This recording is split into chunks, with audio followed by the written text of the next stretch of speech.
ನೀ ಈ ರೀತಿ ಹೇಳೋದು ಬಿಡೋದಿಲ್ಲ ಮತ್ತು ಕನ್ನಡ ಮರೆಯೋದಿಲ್ಲ ಅಲ್ಲ? ಏನು ಮರೆಯೋದ? ಹೆಂಗೆ ಮರೀಲಿ?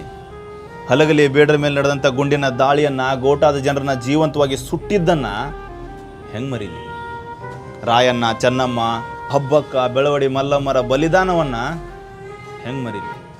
ಕುವೆಂಪು, ಬೇಂದ್ರೆ, ಕಾರಂತ, ಮಾಸ್ತಿ, ಗೋಕಾಕ್, ಅನಂತಮೂರ್ತಿ, ಕಾರ್ನಾಡ್, ಕಂಬಾರರ ಜ್ಞಾನಪೀಠದ ಸಾಧನೆಯನ್ನು ಹೆಂಗೆ ಮರೀಲಿ? ಬಸವಣ್ಣ, ಅಲ್ಲಮ್ಮ, ಅಕ್ಕ ಮಹಾದೇವಿಯರಂತಹ ಶರಣರ ವಚನ ಸಾಹಿತ್ಯವನ್ನು ಹೆಂಗೆ ಮರೀಲಿ? ನಾಲ್ವಡಿ ಕೃಷ್ಣರಾಜ ಒಡೆಯರು, ನಾಡಪ್ರಭು ಕೆಂಪೇಗೌಡರು, ಸುರಪುರದ ನಾಯಕರು, ಸಿರಸಂಗಿಯ ಲಿಂಗರಾಜ ದೇಸಾಯಿ ಅವರ ದಾನ ದತ್ತಿಗಳನ್ನು ಹೆಂಗೆ ಮರೀಲಿ? ಡಾಕ್ಟರ್ ರಾಜ್ಕುಮಾರ್, ವಿಷ್ಣುವರ್ಧನ್, ಶಂಕರ್ನಾಗ್, ಅಂಬರೀಷ್ ಅವರ ಅದ್ಭುತವಾದ ಅಭಿನಯವನ್ನು ಹೆಂಗೆ ಮರೀಲಿ? ಕನಕದಾಸರು, ಪುರಂದರದಾಸರು, ಶಿಶುನಾಳ ಶರೀಫರ ತತ್ವಪದಗಳನ್ನು ಹೆಂಗೆ ಮರೀಲಿ?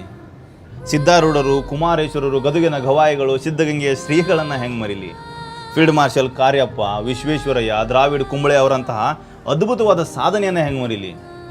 ನಿನಗಿಂತ ಚೆನ್ನಾಗಿರೋ ಹುಡುಗಿ ಸಿಕ್ಕಳು ಅಂತ ನಿನ್ನನ್ನು ಹೆಂಗೆ ಮರೀಲಿ? ಅಥವಾ ನೀನು ಸಿಕ್ಕಿ ಅಂತ ಜೀವ ಕೊಟ್ಟು ಬೆಳೆಸಿ ಹಾಲುಣಿಸಿದ ತಾಯಿನ ಹೆಂಗೆ ಮರೀಲಿ? ನಿಜವಾದ ಕನ್ನಡಿಗ ಆದವನು ಇದನ್ನ ಯಾವುದನ್ನೂ ಮರೆಯೋದಿಲ್ಲ. ಅಕಸ್ಮಾತ್ ಮರೆತರೆ ಅವತ್ತಿಗೆ ಅವನ ದೇಹ ಉಸಿರಾಡೋದನ್ನ ಮರ್ತಿದೆ ಅಂತ ಅರ್ಥ. ಉಸಿರಾಡೋದನ್ನ ಮರ್ತಿದೆ ಅಂತ ಅರ್ಥ. ಹೇ ಸಾರಿ ಲೇಪ್ಪ,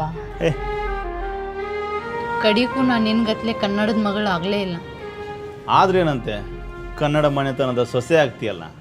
ನೋಡು, ನಾವು ಕನ್ನಡಿಗರು 14 ಸರಿ ಸೋತ್ರೂ RCBನೇ ಬಿಡಲಿಲ್ವಂತೇನು ಪ್ರಾಣಕ್ಕಿಂತ ಜಾಸ್ತಿ ಪ್ರೀತಿಸೋ ನಮ್ಮ ಹುಡುಗಿನ ಬಿಡ್ತೀವ. ನೀನು ಕನ್ನಡತಿನೇ, ಆದರೆ ವೇಟ್ರ್ ಥರ ನಿನಗೂ ಕೂಡ ಪರಿಸ್ಥಿತಿ ಕಟ್ಟಾಕಿದೆ. ತಲೆ ಕೆಡಿಸ್ಕೋಬೇಡ. ಕನ್ನಡತನ ಅನ್ನೋದು ನಿನ್ನ ರಕ್ತದಲ್ಲೇ ಇದೆ. ಹೇಳು, ಕನ್ನಡ ಮಾತೆಗೆ ಜಯವಾಗಲಿ ಅಂತ.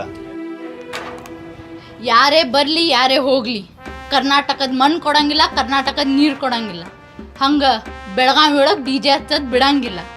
ನಮ್ಮವರು ಹೊರಗಿನವ್ರಿಗೂ ಎಲ್ಲರಿಗೂ ವಿನಂತಿ, ಕನ್ನಡವನ್ನು ಉಳಿಸ್ರಿ, ಕನ್ನಡವನ್ನು ಬೆಳೆಸ್ರಿ. ವಾಹ್, ಕನ್ನಡದ ಹೆಣ್ಣೆ ವಾಹ್.